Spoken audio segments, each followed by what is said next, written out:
see me? Okay. Anyway, hello. Welcome to my channel. As you know, I don't normally post videos on here every Sunday. I do them just once a month right now. But this is a special video, so I thought it would be good to make because I experienced something yesterday that I did not know I was going to experience. But I'm very glad I did. So here's the story. So Brandon and I were gonna go just take a walk through a little street in Garden Grove just to get out of the house and just be outside. And we ended up parking across the street, and we saw these people on the grass. We're like, oh gosh, what's going on there? And then we noticed, we looked closer and we saw that it was a protest. Well, it looked like it was like a rally or like a speech. They were giving speeches. So we're like, oh, let's go check it out. So obviously we were not prepared. We had nothing with us. Like, I mean, we just went to go for a walk. We didn't expect to actually run into one of these. But I feel like fate brought us there. Like, I really do. And that's what I want to tell you guys about it, about my experience at a protest. It was my first time ever being at a protest, like ever. And it was an experience, let me tell you. I'm on the balcony, let's make sure it works. We got up there, and everyone was like so welcoming and so nice, and they gave us like this little ticket to scan. It was a QR code to scan for a petition to sign. So we got that, and then they were giving speeches, and the speeches were very, very powerful and empowering and sad, and it really gives you a whole new perspective when you're there in person, seeing it all happen in front of you. And they were giving out snacks, free water. I mean, everyone had masks on.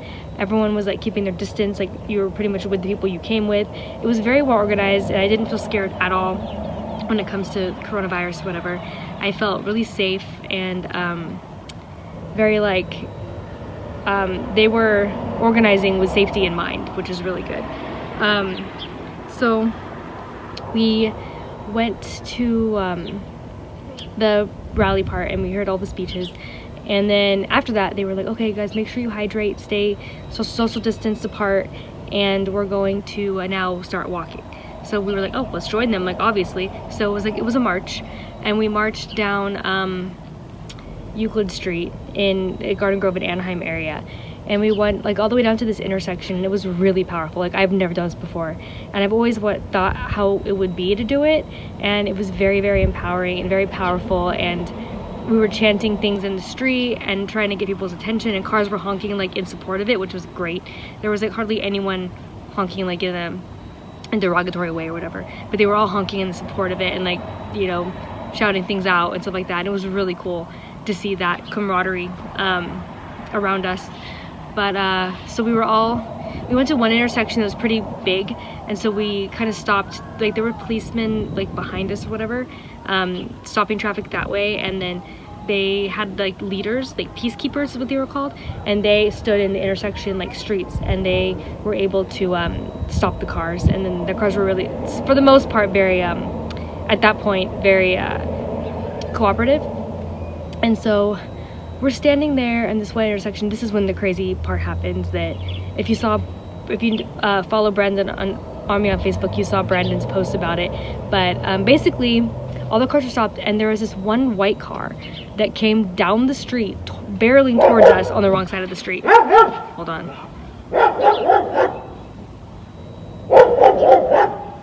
Of course, right when it gets good, or right when it gets like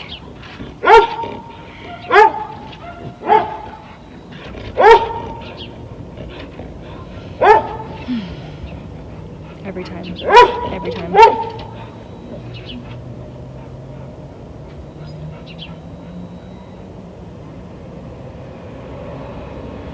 Okay, I think we're good. And so I looked over, and then someone was like, well, watch out, and this car was barreling towards us, so we had to jump onto the curb, and he like hightailed it, like turned left when he wasn't supposed to, and went over the median to get to the other side. Like, it was insane. And the cops did absolutely nothing. And he obviously he was coming down the wrong side of the road, barreling down towards a crowd, like probably trying to like hurt someone. That was, I'm sure, his intention. So whatever. So yeah, so it was terrifying because we saw him coming and we jumped on the curb, and then people were like threw things at his car, like, what the hell are you doing?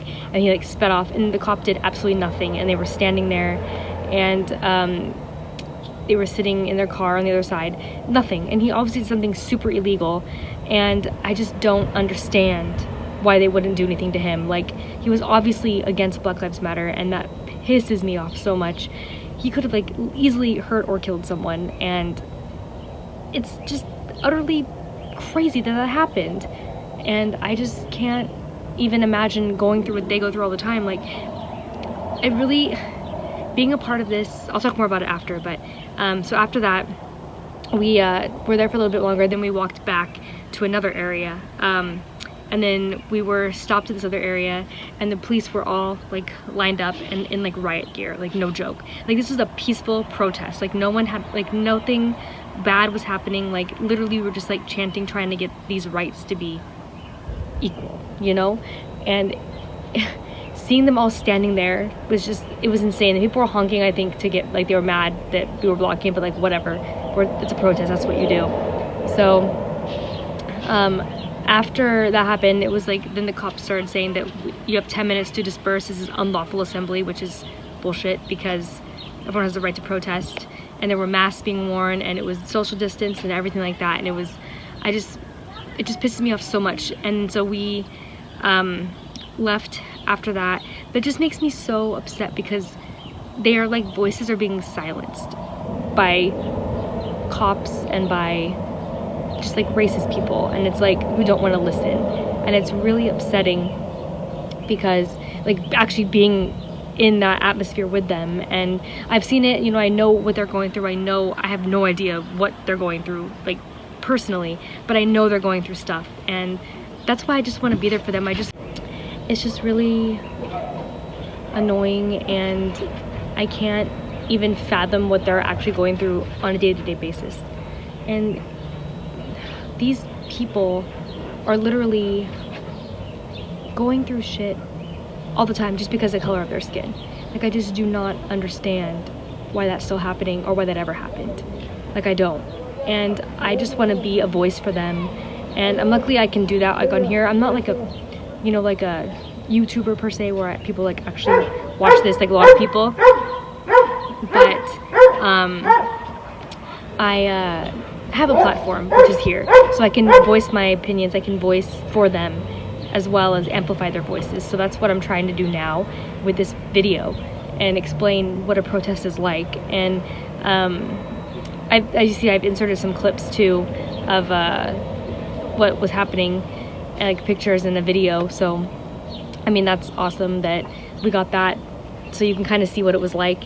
But I mean, it was really inspiring. I mean, I did get some anxiety after that car almost barreled us over, obviously, you know, and I was scared.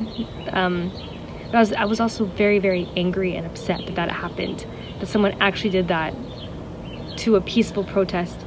I just don't understand. I will never understand that, like, at all. And it's just really mind-boggling to me why that happened. And, you know, it's unfortunate, like, very, very unfortunate.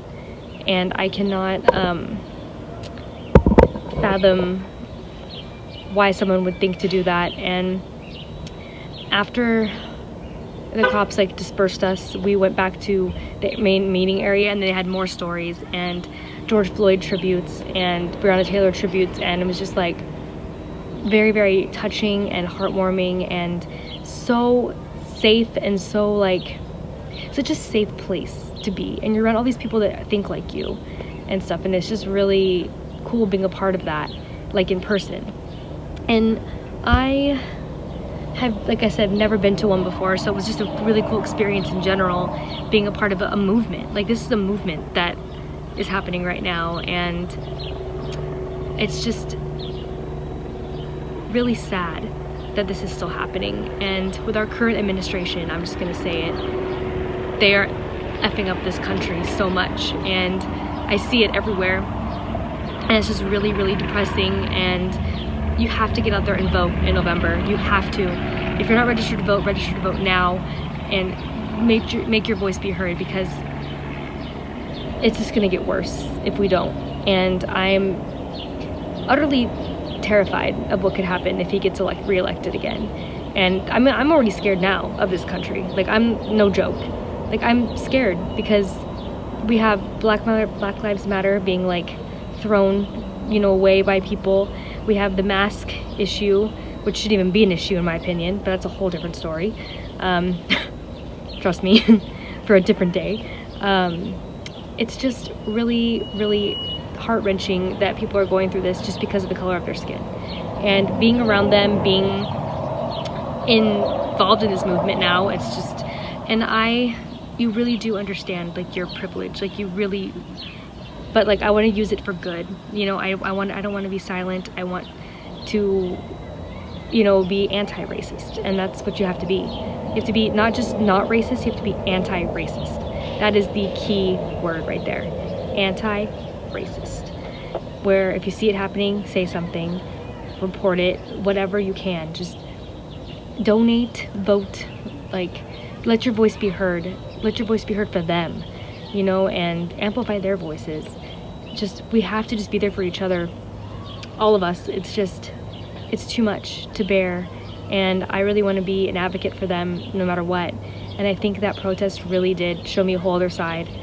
And I've always been obviously anti-racist, but like you have to be vocally anti-racist. That's the key. And this movement, I think, is going to go far. And I think that with everything that's been going on, I think it's really going to start, we're going to start seeing change, and we have to. Otherwise, it's just going to get worse, and we just can't have that at all. So I just wanted to share my experience with you guys and say that this is real, like this is real stuff. And oh yeah, let me say, when they talk about defunding the police, they're not talking about taking all the money away from them. They're talking about moving the funds somewhere else because they're getting too much of it, and they're not getting the proper training to handle certain situations. They talked about this yesterday, and it maybe give me more understanding too. We need to redistribute the funds to give them better training, or to help with mental health or other programs that may need it. The police do not need that much money. They really don't. And that's what they're talking about, defund the police. It's like, it's pretty much like not give them as much as what they're getting.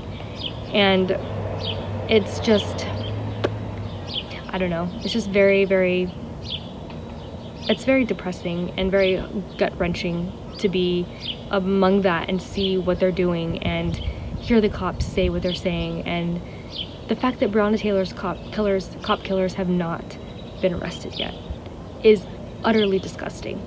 Like, they are murderers. They cold-blooded murdered her when she was sleeping. I also found out that apparently she was alive for like a few minutes before she actually died, and they didn't come and make sure she was okay when they realized it wasn't the right person. Like, I don't understand how they're still walking free. Like, I just don't get that. So that's another thing. You have to let your voice be heard for her too, because I mean, she needs justice. Everyone needs justice, all those names. So I'm gonna actually link in the description some Black Lives Matter petitions that you guys can sign and donate to or whatever, just to get this movement going, because I really feel like we need to make our voices be heard, amplified, and everything. And I do recommend trying to go to a protest eventually, if you can. Or if you don't want to do that, I mean, there's many other ways you can make your voice be heard, like donate, vote, just educate yourself. I want to start reading books on how to be anti-racist and be vocal about it, and how to just be better. And I hope this has inspired people in some way to also be better and have your voice be heard. But I really do think that things will change, and we have to just have that mentality that things will change, and I think they will. I really do. It's just a matter of speaking out and being a better species, better humans for everybody, not just for who you're comfortable being, kind for, it's for everyone. We all deserve equal rights, and that's what the protests and all that is about. It's about equal rights for everyone, and I don't understand how there isn't already for that. But it was very empowering, like I said, very empowering, very touching, moving, sad, all the emotions. Like, that I'm so glad we went. I'm so glad we decided to go to Garden Grove and just walk around, because I really do feel like fate led us there to that protest. So I'm gonna stop here. It's already like 17 minutes long. So sorry about the interruptions with the dog. I mean, can't help that really. This is a nice spot to film outside. And so yeah, I'm gonna stop here, and I will see you guys, well, in another video next month, I think.